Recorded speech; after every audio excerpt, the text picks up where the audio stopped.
उत्तर प्रदेश के एक छोटे से गांव रामपुर में हरिदास नाम का एक किसान रहता था। हरिदास बहुत ही मेहनती और ईमानदार इंसान था। उसके पास थोड़ी सी जमीन थी जिस पर वो गेहूं, चना और कभी कभी सब्जियां उगाया करता था। उसकी आमदनी ज्यादा नहीं थी, लेकिन वह अपने छोटे से परिवार, पत्नी सरस्वती और बेटे गोविंद के साथ सुख शांति से जीवन व्यतीत कर रहा था। हरिदास को गांव में सभी जानते थे। लोग उसे आदर से हरि भैया कहते थे। गांव में कोई भी जरूरतमंद होता तो हरिदास उसकी मदद करने से पीछे नहीं हटता। चाहे बीज देना हो या हल चलाने में मदद करनी हो, वो सबके लिए तैयार रहता। लेकिन समय हमेशा एक सा नहीं रहता। एक साल ऐसा आया जब बारिश बहुत कम हुई। सूखे की वजह से फसलें बर्बाद हो गईं। हरिदास को बड़ा नुकसान हुआ। वह कर्ज में डूब गया। साहूकार रामलाल से उसने कुछ पैसे उधार लिए थे, जिन्हें अब वो चुका नहीं पा रहा था। एक महीने में पैसा नहीं चुकाया तो तेरी जमीन जब्त कर। हरिदास परेशान था। एक रात उसने सोचा कि क्यों न शहर जाकर मजदूरी करे और कर्ज चुकाने के लिए पैसे जमा करे।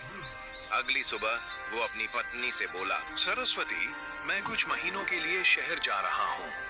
गोविंद का ध्यान रखना। मैं पैसे कमाकर कर्ज चुका दूंगा। सरस्वती ने उसकी आंखों में आंसू देखे और कहा, हरि, तुम तो हमेशा दूसरों की मदद करते हो। भगवान तुम्हारी मदद जरूर करेगा। हरिदास शहर पहुंचा और वहां एक निर्माण स्थल पर मजदूरी करने लगा।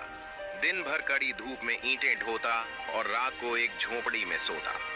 वह हर हफ्ते थोड़े थोड़े पैसे बचाता और एक छोटी सी डायर में लिखता, ये गोविंद की किताबों के लिए, ये रामलाल के कर्ज के लिए, ये बीज खरीदने के लिए। एक दिन काम के दौरान उसे एक चमचमाती सी चीज जमीन पर पड़ी मिली। उठाकर देखा तो वो एक सोने की चेन थी। आसपास किसी ने देखा नहीं था। उसे मौका मिला था कि वो चेन बेचकर अपने सारे कर्ज चुका सकता था।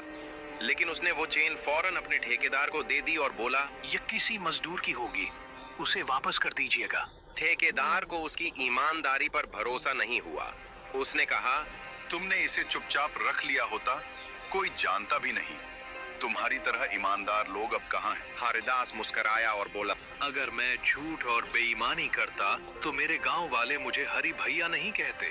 मेरी आत्मा मुझे जीने नहीं देती। इस घटना के कुछ दिन बाद वो मालिक, जिसके पास हरिदास काम करता था, उससे मिलने आया। उसने हरिदास को गले लगाया और कहा, मुझे तुम्हारी ईमानदारी के बारे में पता चला। तुम जैसे लोग दुर्लभ हैं। मैं तुम्हें अपने खेतों का देखरेख करने का काम देना चाहता हूँ। तनख्वाह दोगुनी होगी और साथ में रहने के लिए घर भी मिलेगा। हरिदास को अपने कानों पर विश्वास नहीं हुआ। ईमानदारी का ऐसा इनाम उसने कभी नहीं सोचा था।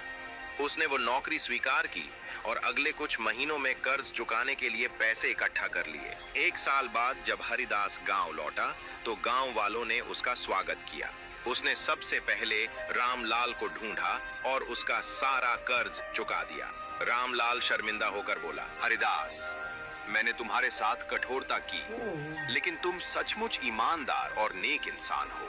हरिदास ने कहा, रामलाल भाई, हम सब गलती करते हैं, लेकिन जब तक हम एक दूसरे का विश्वास बनाए रखें, गांव का भला होगा। फिर उसने अपने खेत को फिर से संवारा, नई फसल लगाई और गोविंद को स्कूल में भर्ती करा दिया।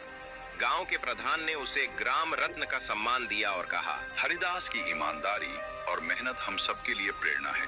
हरिदास की कहानी दूर दूर तक फैली। आसपास के गांवों से लोग उससे मिलने आने लगे।